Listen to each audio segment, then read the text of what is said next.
अच्छा जी, चलें, हमने आगे वाले सेगमेंट में कुछ मजीद बातें भी करनी है, पॉलिटिक्स पे भी बात करनी है, लेकिन उससे पहले थोड़ी सी क्रिकेट पे बात कर लें। क्रिकेट बात कर लें यार, अब मुझे हेडलाइंस दें, जल्दी हो गया। हाँ, ये ले लें। क्रिकेट पे हम थोड़ी सी बात कर लेते हैं जी। न्यूजीलैंड ने बड़ी जबरदस्त, आप पढ़ेंगी हेडलाइन? नहीं, आप पहले बताइए ना, अपडेट करें। मैं हेडलाइन पढ़ना चाहती हूं। बहुत अच्छी है। हाँ जी, कीवीज ने पाकिस्तान को 440 वॉट का झटका लगा दिया। ये हेडलाइन एक्सप्रेस के स्पोर्ट्स पेज की, और मुझे बहुत मजा आया। इमरान ने मुझे दिखाया और मुझे 440 वोल्ट का झटका। अब इसकी लॉजिक ये है कि 2 रन की लीड हो गई है, 440 रन बना लिए न्यूजीलैंड ने 6 विकेटों के नुकसान पर, और पाकिस्तान ने, आपको पता है, 438 2 दिन में बनाए थे, उन्होंने एक दिन में ही 440 ऑलमोस्ट एक दिन में ही बना दिए। 4 विकेटें अभी भी बाकी हैं, और अगर न्यूजीलैंड की टीम कुछ लीड ले लेती है पाकिस्तान के ऊपर मजीद, जो कि लग रहा है इस वक्त, क्योंकि 4 विकेटें हैं उनके पास, and if this leads to almost 100 run, तो बड़ा मुश्किल हो जाएगा कराची के अंदर इस सूरत हाल में। अच्छा, लेकिन कल एक बड़ी दिलचस्प सूरत हाल पैदा होगी। आपको पता है, जब रिजवान साहब बाहर से आके कैप्टनसी करना शुरू हो गए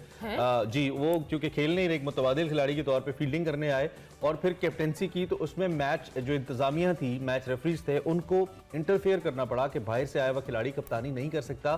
फिर कल सरफराज जो 4 साल बाद टीम में आए, वो कप्तानी करते रहे। ये क्या हो रहा है?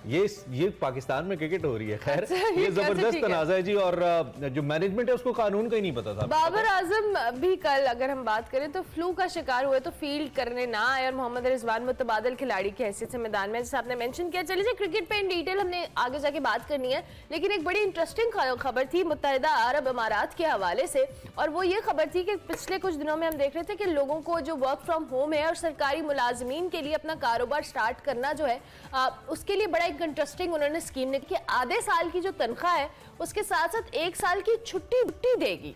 जो इनकी एक न्यूज एजेंसी है अमारात की, उसके हमें 6 महीने की भी दे दें तो हम कारोबार कर लेंगे। ये दुनिया में अपनी नौयत की पहली अनोखी स्कीम है, जिसके तहत सरकारी मुलाजमीन जो है जाती कारोबार के लिए कोशिश कर सकेंगे, और इस स्कीम में हुकूमत जो है वफाकी इदारों के वो सरकारी मुलाजमीन को कारोबार शुरू करने के लिए आधे साल की सैलरी देगी और साथ साथ 1 साल की छुट्टी देगी, और फैसले का इतलाक जनवरी से होगा। वेरी इंटरेस्टिंग एंड अनोखी स्कीम, क्योंकि नॉर्मली लोग तो यहाँ पे कुछ और जरा सा भी आप वेंचर साथ कर रहे हो तो लोग एतराज करते हैं ऑर्गेनाइजेशन। चलो दुबई चलो, इसके एंड में ही होना चाहिए। भाई, जबरदस्त स्कीम है, और लोगों के अंदर एक चीज जो हमारे प्रोफेसर साहिबान को, हमारे स्टूडेंट्स के अंदर जगाने की जरूरत है, वो अपने कारोबारी एंटरप्रेन्योरशिप हैं, उसका एक जगाने की जरूरत है कि लोग एंटरप्रेन्योरशिप की जानिब आए, नौजवान हमारे, क्योंकि नौजवानों का जहन बना दिया जाता है नौकरियों के ऊपर, नौकरियां हैं नहीं, और फिर आपके सामने जो मईशत की और माशी सूरत हाल होती है, या हो चुकी है, या हो जाती है। खैर जी, अब finally we can start the बड़ी खबर। और बड़ी खबर में हम पाकिस्तान के हालात की बात करेंगे। आपको पता है पाकिस्तान इंतहाई नाजुक दौर से गुजर रहा है, तो ये गलत ना होगा। कई सालों से हम ये बार बार बात भी कर रहे हैं, गुज़िश्ता कई माह से सियासी बहरान जो है वो रूज पर है, माशी डिफॉल्ट के खतरात जो है बार बार कह रहे हैं, लेकिन कल इसहाकडार सब कह रहे थे कि पाकिस्तान को डिफॉल्ट होने के कोई खतरात नहीं है, ये प्रोपेगेंडा है, और सिर्फ प्रोपेगेंडा है। लेकिन दूसरी जानिब दहशतगर्दों ने भी दोबारा असर उठाना शुरू कर दिया है। हालिया दिनों में खैबर पख्तूनख्वा और बलूचिस्तान में दहशतगर्दी की कार्रवाइयां देखने में काफी ज्यादा आई हैं। इस्लामाबाद में भी दहशतगर्दों ने कार्रवाई करने की कोशिश की, लेकिन कानून नाफिज करने वाले इदारों ने बर वक्त कार्रवाई की, और जो वफाकी दारुल हुकूमत है उसको बड़े नुकसान से बचा लिया। मौजूदा सिक्योरिटी सूरत हाल के पेश नजर जी खुसूसी सिक्योरिटी प्लान जारी कर दिया गया, और इसके साथ साथ जो सिंध के 3 बड़े शहर हैं, कराची, हैदराबाद और सक्खर, इसमें जो मुमकिन दहशतगर्दी के पेश नजर अलर्ट जारी किया गया। बिल्कुल, हमारी जो मुसल्लह अफवाज हैं, इदारे हैं, वो दहशतगर्दों का सर कुचलने के लिए पुरज़्म है। पहले भी यकीनी तौर पे पाक फौज ने ये किया है, और अब भी हमें यकीन है ये होगा, लेकिन ये जल्द हो जाना चाहिए। अमन व अमान की जो मौजूदा सूरत हाल है, इस पर GHQ में कल अहम बैठक हुई। रावलपिंडी में 2 रोज़ा कोर कमांडर्स कॉन्फ्रेंस हुई, और इसमें जो आला फौजी क़यादत है, आप देख भी सकते हैं, चीफ ऑफ आर्मी स्टाफ थे, दीगर तमाम कमांडर्स मौजूद थे, जिन्होंने बिला तफरीक इस लड़ाई के खिलाफ लड़ने और पाकिस्तान की आवाम की ख्वाहिशात के मुताबिक इस नासूर को जड़ से उखाड़ने के अज़्म को दोहराया। गुज़िश्ता रोज़ अगर हम फेडरल कैबिनेट की बात करें तो यहाँ पे भी दहशतगर्दी के वाक़यात की मज़म्मत हुई, और मुल्क में जो अमन अमान की सूरत हाल है, इस पर कोई समझौता न करने का अज़्म किया गया। इसी सारी सूरत हाल पर बात करने के लिए हमारे साथ ब्रिगेडियर रिटायर्ड हारिस नवाज साहब मौजूद हैं। ब्रिगेडियर साहब, बहुत शुक्रिया and very good evening, thank you very much कि आपने हमें ज्वाइन किया। सिक्योरिटी की सूरत हाल के हवाले से हम बात कर रहे हैं। ऑब्वियसली पाकिस्तान के जो इस वक्त हालात हैं, इकोनॉमी, पॉलिटिक्स, ये सारी चीज़ें एक तरफ, लेकिन जो दहशतगर्दी है इस पर हमने बड़ी मुश्किल से काबू पाया था, और जिस तरह से हमारी पाक अफवाज ने बहुत एक क्लियर हमारे लिए सेटअप बना के दिया इस दहशतगर्दी के खिलाफ, लेकिन स्टिल अब दोबारा से हम दहशतगर्दी के कई वाकयात देख रहे हैं और अनफॉर्चुनेटली ये कोई अच्छी बात नहीं है, क्योंकि एक बार फिर से ये सर उठाना शुरू करें तो हमारे लिए बड़ी चैलेंजिंग सूरत हाल होगी। आप क्या कहेंगे इस हवाले से? उर्मिला, देखें, बात यह है कि ये एक बहुत ही तशवीशनाक बात है और बहुत अफसोसनाक, और इसलिए अगर आपने देखा कि कल 2 रोज़ा कॉन्फ्रेंस भी हुई कोर कमांडर्स की, जिसमें मुतफ़िका तौर पर फैसला किया गया कि इसको सख्ती से दहशतगर्दी को निपटा जाएगा, कोई कमी नहीं की जाएगी और यकीन बनाया जाएगा कि पाकिस्तान में अमन अमान दोबारा बहाल किया जाए। और आपने देखा कितने हमारे ऑफिसर, अभी यंग ऑफिसर कैप्टन फाद जही, वो भी शहीद हुए हैं, और उसके बाद इससे पहले कितने ऑफिसर और ट्रुप्स हो रहे हैं। और साथ ही साथ देखें, इस मौके के ऊपर सब जब हुकूमत के और जो होती है प्रोविंसेस के साथ आपस में रवाबत नहीं होते हैं, कोऑर्डिनेशन नहीं होती है, बातचीत नहीं होती है, सियासी तौर पे मिसअंडरस्टैंडिंग होती है, तो ऐसे मौके पर दहशतगर्द तंजीमें फ़ायदा उठाती हैं। और इस वक्त पूरी कौम को इकट्ठा होकर इनका मुकाबला करने की जरूरत है, क्योंकि जब लड़ाई जब भी आप करते हैं तो आप as a nation you fight, सिर्फ मुसल्लह फाइट लड़ाई नहीं करती हैं, पीछे पूरी कौम साथ खड़ी होती है और ये बहुत बड़ी ताकत होती है मुसल्लह फाइट के लिए। सेकंड ये कि इसमें ये देखना है कि अब हमें क्या करना चाहिए, पूरी कौम को इकट्ठा होना चाहिए, हुकूमत और सूबाई हुकूमतें आपस में मिल के कोऑर्डिनेशन करें। मैं तो यहाँ तक कहूँगा कि जैसे APS के वक्त जब बच्चे शहीद हुए थे, ऑल पाकिस्तान कॉन्फ्रेंस दोबारा करें और दुनिया को बताएं, दहशतगर्दों को बताएं कि हम सब इकट्ठे हैं आपके खिलाफ लड़ने के लिए। और सेकंड जाहिर है कि हमें अफगानिस्तान से जरूर बात करनी है, अफगान तालिबान से, जिसके आपने एक कमिटमेंट की थी कि आपकी सरजमीन किसी के खिलाफ इस्तेमाल नहीं होगी, तो now you have to honour your commitment. हमने आपके लिए क्या कुछ किया, हमने आपके लिए दुनिया से बात की, आपके एम्बेसडर के तौर पर काम किया, आपकी हर मौके पर मदद की, तो now you have to take. American से भी बात करनी चाहिए कि देखें जाते हुए वो तमाम वेपन एमुनिशन। बेग साहब, इसमें एक बड़ा अहम नुक्ता है, आपने कौम की कुर्बानी का जिक्र किया ना, तो कौम तो कुर्बानी दे ही रही है सर। कौम तो पिछले 20 साल से मुख्तलिफ लोगों के गलत फैसलों की कुर्बानी दे रही है, चाहे उनका ताल्लुक किसी भी शोबे से था, हम इस गहराई में नहीं जाते। More than like thousands of people including military people और सिविलियंस, आपको मालूम है, शहीद हो चुके हैं, बेगुनाह मारे जा चुके हैं और कईयों को बेचारों का तो पता भी नहीं चला, किसी ने पूछा भी नहीं, कोई मुकदमा भी दर्ज नहीं हुआ। तो सवाल यहाँ पे ये कि जब कौम एक दफा ये कुर्बानी दे चुकी, लोग अपने घर, उसके बाद दोबारा से इस चीज का शुरू हो जाना, हमने कहां पे गलती की और फिर उस गलती को सुधारने के लिए क्या उसी का एक्शन भी हमें दोबारा चाहिए ब्रिगेडियर साहब, या फिर कोई पॉलिसी में तब्दीली लानी होगी? मैं मिलिट्री सतह पे बात करूं, जैसा कि आपने कहा कि गैर मामूली कोर कमांडर्स कॉन्फ्रेंस हुई है 2 रोजा। देखिए, उसमें तो जाहिर है कि फौज तो पूरा ऑपरेशन करेगी और पूरी तैयारी भी कर ली है और वो हर वक्त तैयार भी है, किसी वक्त भी, चाहे वो दिन रात हमारे ट्रुप्स जो है वो लड़ाई करें, चाहे वो लाइन ऑफ कंट्रोल हो या सियाचिन हो या वेस्टर्न बॉर्डर हो।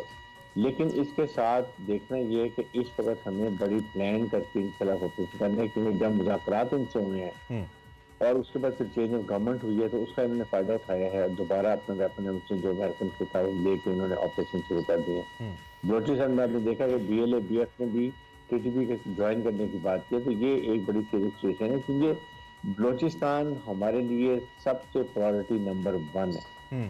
अगर बलोचिस्तान है तो गवादर पोर्ट है, बलोचिस्तान है तो तमाम मिनरल जो वहाँ पर है, मादनियात, कॉपर, सोना, वो सब कुछ है, ऑयल है वहाँ पर। तो इसके लिए मेरे ख्याल में हुकूमत को बहुत ही अहम फैसले करने हैं, ये सूबाई, ये फेडरल गवर्नमेंट को। अच्छा। क्योंकि उनको भी ये देखते हैं कि आप बलूचिस्तान जाएं, वहाँ बैठें, वहाँ जाके बलूचिस्तान के अब लीडर से मिल के फैसले करें, बजाय के अब इस्लामाबाद में फैसले करते हैं। सबसे बड़ी है, फिर उनको रोजगार देखें कि उनको जब एक फाइनेंशियली लोग अच्छे होते हैं तो फिर इकोनॉमिक प्रॉब्लम खत्म हो जाती हैं, फिर वो अवाम दुश्मन के ऐसे ये दहशतगर्दों के हाथों में नहीं खेलते, क्योंकि फिर उनको पैसे की जरूरत नहीं होती है। तो it has to be 2-3 strong strategy. Economic हालात वहाँ के बेहतर करें, उसके बाद उनके अवाम के साथ रबावत रखें, उनसे निगोशिएट करें और साथ साथ ऑपरेशन भी करते रहें। तो मेरे ख्याल में ये सारी जो 3 प्रॉन्ग स्ट्रेटजी होगी, ये मुल्क के लिए बेहतर है। साथ साथ जो एक नया नेशनल एक्शन प्लान बना था, उस पर अमल क्यों नहीं करते हैं? नेक्टा का फॉल क्यों नहीं हम करते हैं? एक सेंट्रल कोऑर्डिनेटेड हेडक्वार्टर होना चाहिए जहाँ तमाम इंफॉर्मेशन आए, फिर उसके बाद टाइम पे सब सूबों को प्रोवाइड किया ताकि वो प्रोफेशनल में अच्छा बगीर साहब, अभी आपने अफगान तालिबान से बात की, और जब अफगानिस्तान में जब हुकूमत चेंज हो रही थी और पाकिस्तान ने बड़ी एक उस पर तासुर था कि जब ये अफगानिस्तान में तालिबान की हुकूमत आएगी तो बड़ा सपोर्ट करेंगे पाकिस्तान को, और हमने पूरी दुनिया में लॉबिंग भी की इस हवाले से। लेकिन अनफॉर्चुनेटली इसके बाद से अब अफगान तालिबान की जानिब से या अफगानिस्तान की जो सरजमीन है वो पाकिस्तान के खिलाफ दहशतगर्दी के लिए इस्तेमाल हो रही है, और इस चेंज के बाद 51% इजाफा हुआ है दहशतगर्दी के वाकयात में। सो पाकिस्तान की जो स्ट्रैटेजी है अफगानिस्तान को लेके या अफगान तालिबान को लेके, आपके ख्याल में इसमें क्या चीज़ें बेहतर होनी चाहिए, क्या मुज़ाकरात होने चाहिए, किस तरह के स्टेप्स लेने चाहिए कि जो सिचुएशन है अफगानिस्तान की सरजमीन पाकिस्तान के खिलाफ इस्तेमाल ना हो? देखें, उसमें पाकिस्तान की हुकूमत को, पाकिस्तान की मिलिट्री को एक टीम वहाँ पर जानी चाहिए, अफगान तालिबान से बात करें, उनको बताएं कि हमने आपके लिए क्या कुछ किया है, और सेकंड उनको ये बताएं कि आप सबसे पहले मुल्क में पॉलिटिकल इंक्लूसिव गवर्नमेंट बनाएं जो कि बैलेंस एथनिक रिप्रेजेंटेशन हो। उसमें ताजिक भी हैं, उज़्बेक भी हैं, पश्तून भी हैं, हज़ारास भी हैं, सबकी रिप्रेजेंटेशन होनी चाहिए ताकि फिर एक हुकूमत मजबूत बनेगी। नंबर 2, वहाँ पर जो इंसानी हकूक का अपने वो जो एक और इशू है कि वो आपने देखा वुमेंस को, औरतों को तालीम हासिल करने नहीं दे रही, जबकि अगर अलग यूनिवर्सिटी हो तो फिर तो ऐसी कोई बात नहीं है। खैर, उसके बाद उनको बताया जाए कि आप ये चीजें करेंगे तो फिर दुनिया में आप दुनिया को रिकग्नाइज करेगी, रिकग्नाइज करेंगे तो आपको इकोनॉमिक सपोर्ट मिलेगी, जो पैसा फ्री हुआ है वो भी मिल जाएगा, और जब उनकी फाइनेंशियली वायबल होंगे, उनकी रेट पूरे अफगानिस्तान में कायम होगी, तब वो इन दहशत तंजीम के खिलाफ कार्रवाई भी कर सकते हैं, जिसमें अलकायदा भी है, फिर उसके बाद ISIS फरोख्तान ग्रुप है, फिर TTP है, फिर इस्लामिक तुर्किस्तान मूवमेंट है वहाँ पर। ये सारे लोगों को मना करेंगे। सेकंड, एक और बात हुई कि अफगान तालिबान ने अपनी कमिटमेंट से इनको पुश करना शुरू किया कि आप पाकिस्तान वापस जाएं, हमारा आपसे कोई ताल्लुक नहीं है। दैट वाज द टाइम जब ये पाकिस्तान में आ रहे थे तो इनके खिलाफ ऑपरेशन करते और इनको हमेशा के लिए खत्म कर देते। हमने इनसे बातचीत शुरू कर दी, जब बातचीत शुरू की है तो उसमें इनको मौका मिला री ऑर्गेनाइज होने का, री एस्टैब्लिश होने का, और उन्होंने कॉन्टैक्ट एस्टैब्लिश किया। That was the reason for the problem. सही सही। अच्छा बीर साहब, अब इसमें हमने जो कि शुरू में दहशतगर्दी की बात की, और हमें अच्छे से पता है कि ये मामला तभी ज्यादा पनपते हैं जब मुल्क में माशी सूरत हाल बेहतर नहीं होती। माशी सूरत हाल तब बेहतर नहीं होती जो पॉलिटिकल स्टेबिलिटी नहीं होती। अब कुछ अर्सा पहले जब बाकायदा तौर पे फॉर्मर आर्मी चीफ ने कहा कि अब इदारों का, फौज का, सियासत से कोई ताल्लुक नहीं है, अब एक थॉट लोगों के अंदर ये मौजूद है कि जब आपने इससे पहले कुछ इस किस्म के अवामिल में आप शरीक कार रहे जिससे मसाइल खराब हुए, तो अब आपको जब तक वो सेटल ना हो इस मामले से पुल आउट आप नहीं हो सकते। ये इस सिस्टम से कहीं ना कहीं आपको, चाहे वो पॉजिटिव रोल हो, वो आपको प्ले करना पड़ेगा। ये एक ख्याल मौजूद है लोगों के अंदर, कई लोगों से जब हमारी बात होती है। आपके ख्याल में क्या हमारी पॉलिटिकल लीडरशिप इस वक्त जिस नहज पे है, जिस तरह की सियासत हो रही है, आपस में मामलात सेटल कर सकती है कि हम मुआशी तौर पे ठीक हों और दहशतगर्दी से भी निपटे, या कहीं ना कहीं आपको लगता है कि नहीं, there suppose to be a role, उसके बाद ही शायद मामला ठीक हों? इमरान, ये एक बहुत ही अजीब सी बात है कि आपको जब एक दफा मिलिट्री ने कह दिया कि हम इस पॉलिटिकल हैं, फिर सियासतदानों को ज्यादा मैच्योरिटी दिखानी चाहिए, जिम्मेदारी का एहसास होना चाहिए, बैठ के इनको बैठना चाहिए। हुकूमत का काम होता है सिचुएशन कंट्रोल करना, हुकूमत नेशनल डायलॉग की कॉल करे, बैठे कि चाहे मुल्क के लिए हम बैठते हैं या ऑल पार्टीज कॉन्फ्रेंस कर लें कि उसमें हम इकोनॉमी, सियासत, ये इलेक्शन, मुल्क में दहशतगर्दी, सब की बात करेंगे, लेकिन ये नहीं करें। मैं आई स्ट्रांगली फील कि इस वक्त या चीफ जस्टिस या establishment, they have to push them कि आप बैठें, मुज़ाकरात करें। मेरा तो यहाँ तक दिल जाता है कि 2 दिन की कमरे में बंद करें और इनको कहें कि हम खोलेंगे उस वक्त जब आपको फैसला करेंगे मुल्क के व्यक्ति के लिए। That is the way you need it, और ये बहुत जरूरी है इससे पहले कि मुल्क और इकोनॉमिक क्राइसिस में चला जाए।